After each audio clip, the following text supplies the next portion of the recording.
Hello and welcome. You are listening to From Here with a View, a We Are the Seeds Philadelphia podcast. My name is Tylena Goyo. In 2024, the Library Company of Philadelphia partnered with We Are the Seeds to engage in a critical reckoning with their collection through an installation called Beyond Glass Cases. This collaboration culminated in Project Obtuse, a new original multimedia work by Crania Apache composer and artistic producer Zachariah Julian. His powerful composition premiered at the Asian Arts Initiative in Philadelphia, offering audiences a deeply emotional and innovative lens into history and memory. In this episode, we'll journey with Zachariah through this incredible theater piece's research, creation, and performance. Project Obtuse fuses sound, color, and movement to confront the dark chapters of American history, particularly how scientific racism was used to justify the marginalization of Native peoples. Beyond Glass Cases reimagines how historical narratives are presented, pushing beyond traditional exhibition models to create immersive and thought-provoking experiences. Today, we'll explore Zachariah's creative process, the impact of Beyond Glass Cases, and how contemporary Indigenous artists are telling history in our own voices, revealing truths and correcting the false narratives of the past. Hi, Zachariah. Thank you so much for joining us today. Can you please tell the listeners more about Beyond Glass Cases? Beyond Glass Cases was a collaboration between We Are the Seeds, an Indigenous nonprofit that I work for, and the Library Company of Philadelphia. And what is the Library Company of Philadelphia? The Library Company of Philadelphia is an independent research library of America. It's free and open to public, so you can go there. You just gotta check in. They have a massive collection of rare books, manuscripts, prints, photographs, journals, you name it, newspapers. I read a lot of newspapers, old newspapers. And yeah, they are the keepers of the history of the United States of America. It was one of the main founders was Benjamin Franklin. So when the colonizers came, they needed books from Europe. So there's this little box with a little lion head, and people would put book recommendations in there that they wanted to have shipped over. And in this collection, they had a lot of sensitive material. For example, the Morton Papers. Samuel George Morton, he was one of the architects behind scientific racism. And the scientific racism was used to justify the taking and destruction of Native people, their land, their culture. It was basically a way of proving their superiority by a pseudoscience called phrenology, which was the measuring of skulls. The Library Company had a lot of this sensitive material, and they were trying to figure out really what to do with it, how to start a conversation about this sensitive material, and that's what Beyond Glass Cases was about, was putting these papers into the spotlight, having a discussion. The most important thing for me, my goal was to put a face on this pseudoscience, to show how it failed and how ridiculous it was. It was important to come from an Indigenous perspective. Tell us about Paul Wolff Mitchell. Paul Wolff Mitchell is an anthropologist and a historian. He's a really smart guy, really, really cool guy. And one of the things that Paul focuses on is he's bringing to light the scientific racism that still exists in museums and a lot of government institutions. A lot of these museums still have bodies of Indigenous ancestors, and a lot of our culture and our religious items and a lot of our medicine, they still have these things. And he's a huge proponent of giving it back to the cultures that it was taken from. And I understand that the bodies and the skulls, that's a little more tricky because there's some DNA stuff going on, and there are some organizations and nonprofits now popping up that are focusing on this, giving back the culture to the people, to their people. He was the one that pointed me in the right direction. He sent me a bunch of books. He sent me a bunch of links to like papers and documents and journals. And that's really where I started. Paul Wolff Mitchell was the guy who helped me understand what was actually really still going on, really helped me open my eyes. And Rachel DiAgostino. Rachel is the liaison that I had for the library company. She's the curator of printed books, and she's been with the library company for over 25 years. And she's so nice. She was so sweet. And the same as Paul, any questions I had, any emails, issues I had, she'd answer them. And while I was at the library company, she always had a ton of stuff for me to peruse through, because it's really overwhelming when you're at the library company, and especially a project like this. Where do you start? Where do you start reading? I used to meet with Rachel and Paul. We used to have monthly meetings. We would check in with each other and updates and new research that came out, and we would have these long 2-hour discussions. And I genuinely miss those meetings. It was a lot of fun. We had some very deep conversations and some good laughs, and some tears were shed about some of the things that we brought up, some of the topics. And I would leave those meetings and I would go to a seed meeting, We Are the Seeds meeting, and I would talk to Ty Lin and St. John and just like tell them what I'm reading and researching. And yeah, those two groups of people really kept me going. Hello listeners, Zachariah here. I just wanted to share one of my favorite sites for buying Indigenous art and learning about Indigenous artists. An Indigenous woman-owned and operated business, ProjectAntelope.com is an innovative online marketplace that features fine arts, fashion, books, music, and home goods. If you like to support Indigenous art and artists, ProjectAntelope.com is a great place to start. Tell them I sent you. How did you begin composing this piece?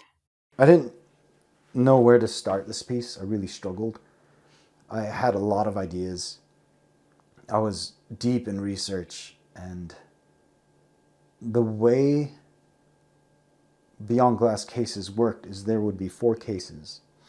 And the first case would be when the colonizers came, and the last case would be present-day natives, present-day indigenous people.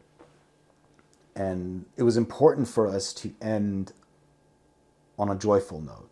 It was important to me too, because this is a very dark story. It's a very dark trip down history of what this government did. The first and second cases and Beyond Glass cases were about when the colonizers came here. They didn't really know what to make of us. Like, we shouldn't have existed, according to them. That's what the first 2 cases are about. It's about them coming over and renaming our homeland. They were renaming our plants, our trees, rock formations, us, who we were. They were trying to put us in these little boxes that we didn't fit in, these Western boxes that, you know, these small-minded people were used to, and we didn't fit in those boxes. In my native language, there's Mangani, which means white, the color white, and that's what we call white people, Mangani. So in the first piece, I imagine myself trying to warn my native brothers and sisters that the Manganis were coming, and that's how I wanted the piece to start. I was holding a drum, and there's all this screaming around me, and I'm just going, the Manganis are coming over. The Manganis are coming over to burn our home. Manganis coming over. Hey-oh, hey-oh. Manganis coming over. Hey-oh. They're taking all our culture. Burned our home, burned our home. They're taking all our culture, burned our home.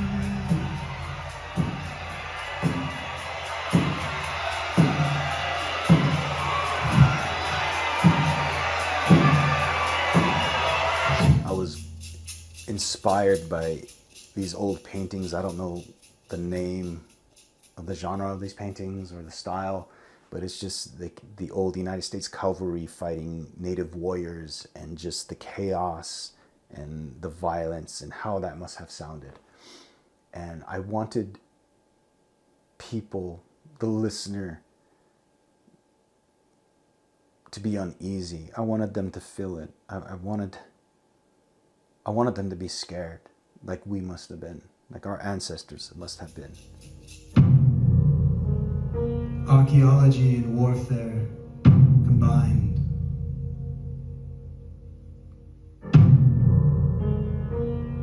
For scientific racism. Our sacred lands, our beliefs and practices were desecrated. Piece by piece. The second movement would show the aftermath of this battle. Just the silence that exists, and a mother humming to comfort the children, to comfort those who are dying, to comfort the dead. The strength in that hum, knowing that we're losing our way in our tradition and our people and our culture. So I did that. I recorded myself humming. And in my research for the second case, they were changing the name of our homeland. They were changing the name of plants and animals, and everything that we called home was being taken away from us and renamed. The song is called Our Trees.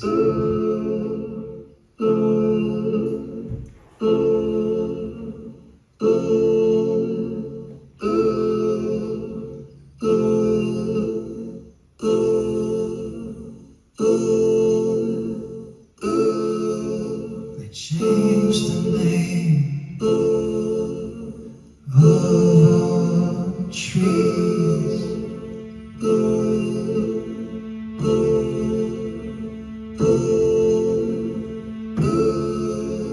Mountains and our seas. I remember in the research I was doing, I would come across these. I read so much. There was one book, I can't remember which state it was, I think it was Alabama, but it was a book just full of plots of land, native land, that were divided into these little boxes, little boxes, little rectangles. And those pieces of land were being thrown into a lottery, and they were just being given out to settlers to expand west. And they were pushing the native population, the Indian Removal Act. And I read those books. I've seen the books. I've seen how they did this. And I've seen and I've read Cherokee newspapers where there's advertisements to hire scouts in order to hunt the Apaches. They were trying to get rid of the Apaches. The Apaches weren't going quietly. And they were using that type of propaganda. And it just made me really angry. And I came across a lot of cavalry reports of the battles that were happening and just the death.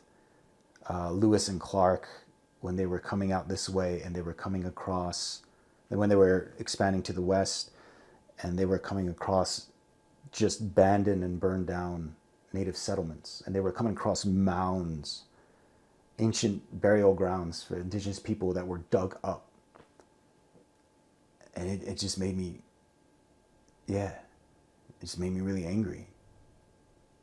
And I think the hardest thing for me was I read the scouts report from Wounded Knee, the deposition that they gave. I knew what Wounded Knee was, but when you actually read what happened, it is devastating. And that's what the first and second movement, that's what I wanted to capture. Is I wanted the listener to feel that anger that I was feeling, that my ancestors are feeling, that we're still feeling, and just kind of this helplessness of nobody was on our side. And this racial science was a rallying call for the United States government, and they took it by force. The third case held Samuel George Morton's papers. And I remember thinking, how do I address this? Musically, artistically, how do I approach this case? And I remember growing up and hearing my mother and father's stories about boarding school, especially my mother's stories.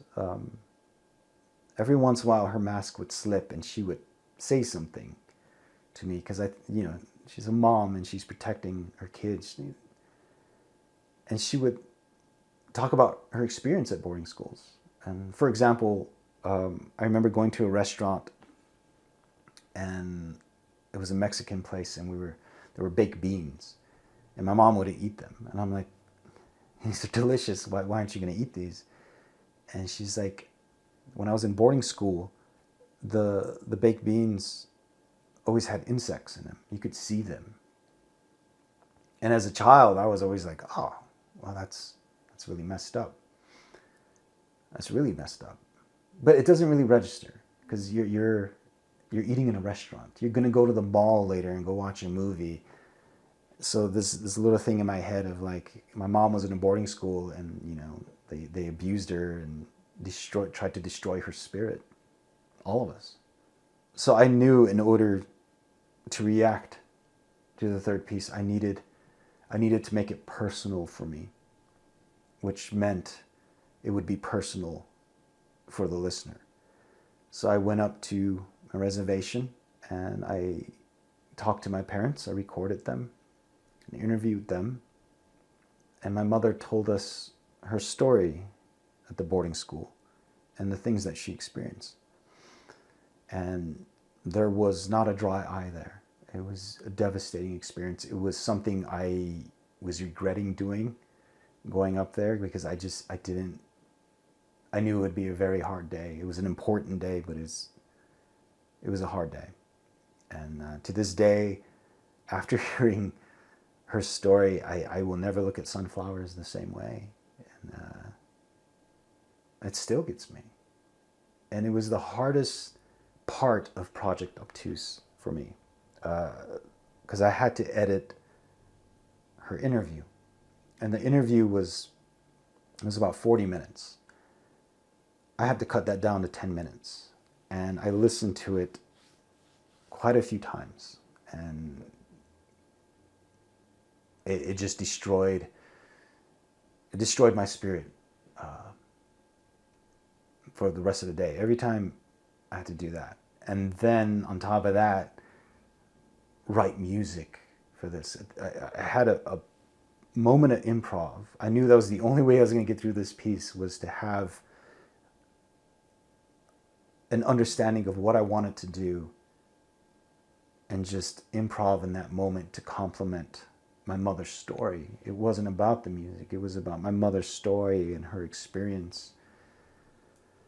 And at this point in the piece, I took away the painting that I had constructed for the first two movements. Like, that was the past. Now we're getting to the present.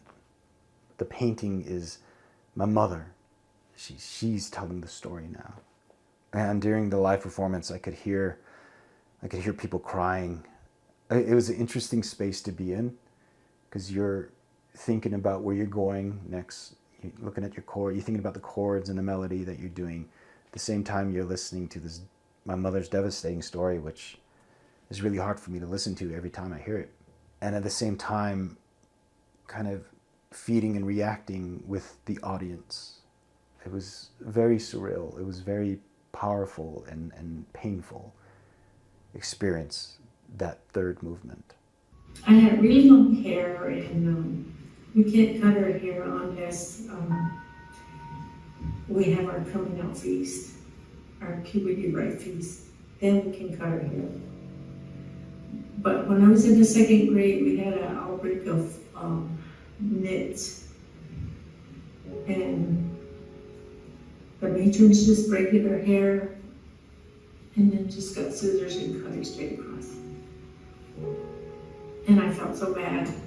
And then my parents came to pick us up for, I think it was Christmas.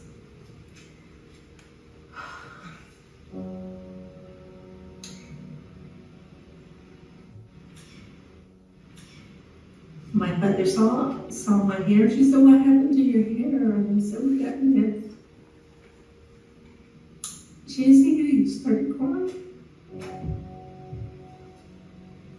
I wanted to show that that trauma was still fresh, that those wounds are still open. Like I was saying before, I was deep in this research. I was really depressed. I had a lot of anxiety. I was angry. I was moody.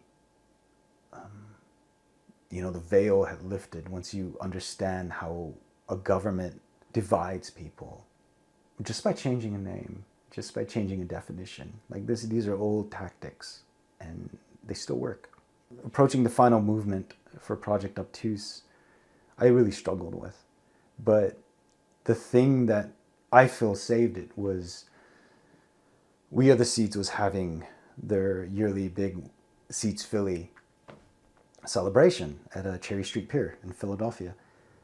And I've worked many of these. I've performed there, I've volunteered there, I work there, and I get to see my friends, and I get to make new friends, I get to perform and just like spread Indigenous awareness and the joy of being a Native and just sharing that with all these people.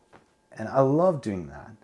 So the performance at Asian Arts Initiative was on Wednesday, and we had our Seeds Philly event that weekend. I knew there was light at the end of the tunnel. We're still here. This story is still going. And once I understood that, that gave me the hope and joy. My goal now as an artist was to light a torch. I just wanted to inspire others to continue what people before me have started. And so I wrote this type of war song. I kept thinking about my experience on the reservation, especially with my medicine man, like the morning prayer and just how beautiful the community together, celebrating life, how that has stuck with me for all these years. I wanted to share that hope and inspiration. At the same time, I wanted to create like a rallying call, like at the beginning with the drum, a warning. Now, moving from this very minimal abstract to the final piece, where it's this beautiful melodic with chords, and I was singing about the morning prayer. I was singing about how my culture, my people, never say goodbye. And there's a lot of cultures that do that as well, and we're one of them, where you don't say goodbye unless somebody passes on. That's the only time you say goodbye. You say, walk in light, walk in beauty is what they typically say, of like, see you again. But you don't say goodbye. And I put those words, this idea of braiding your hair, braiding your daughter's hair, your son's hair in the morning while praying, reminding him you never say goodbye. You never say goodbye. We never say goodbye. Here's my warning song. Can I tell someone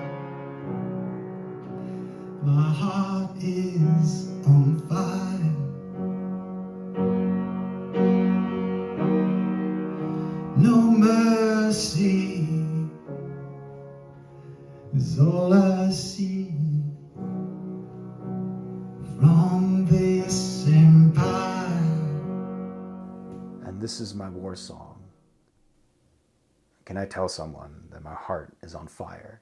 That line was me. That was my mask as an artist slipping, because I was not doing well.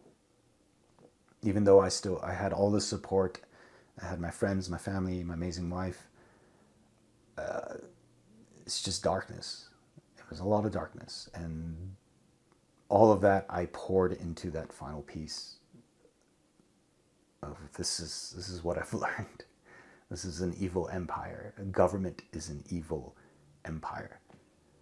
And that's what the final movement was about. And that's what Project Obtuse was about, was an indigenous response, like I said before, to these 4 cases, to this atrocity that the United States government committed against the indigenous people of this land. Where does Project Obtuse go from here? Project Obtuse will continue. It's going to be performed again and again, and as long as I need to perform it.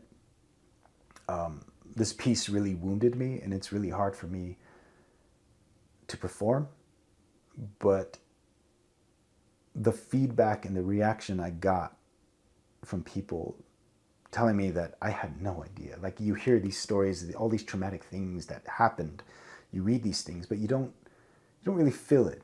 And this piece that I created helped open people's eyes. It helped them feel what we feel, what our ancestors felt. And I understand that that's important.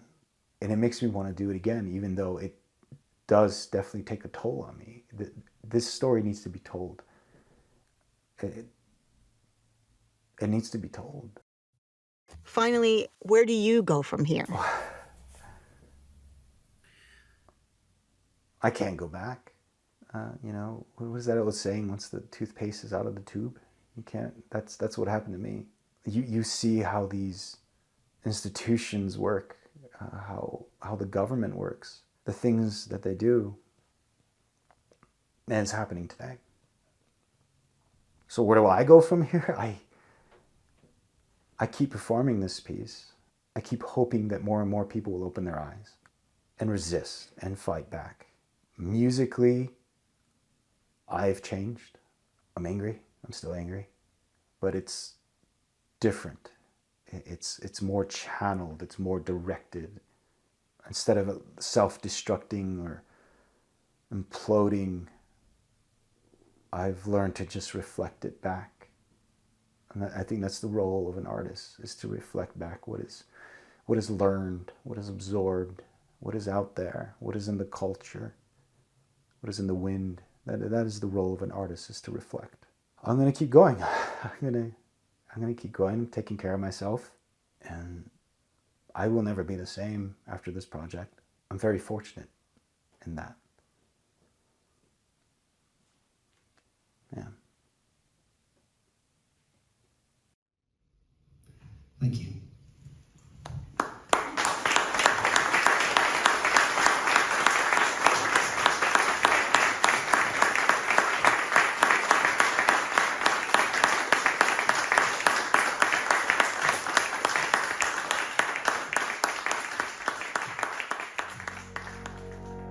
Thank you, Zachariah Julian, for your passion, dedication, and the deep emotion you pour into your work.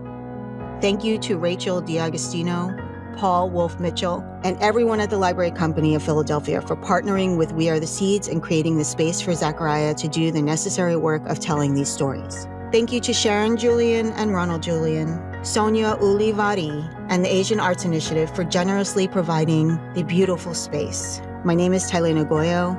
We appreciate you listening, and we'll see you next time on From Here with a View, a We Are the Seeds Philadelphia podcast.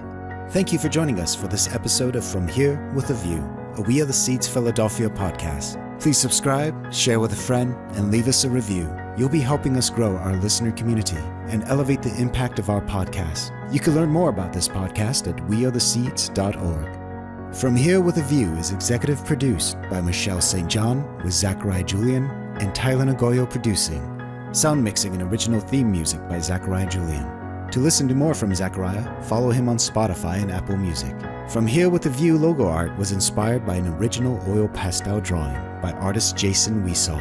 Graphic design by Fernanda Leon. This podcast was funded in part by Independence Public Media Foundation. We'll see you next time on From Here with a View.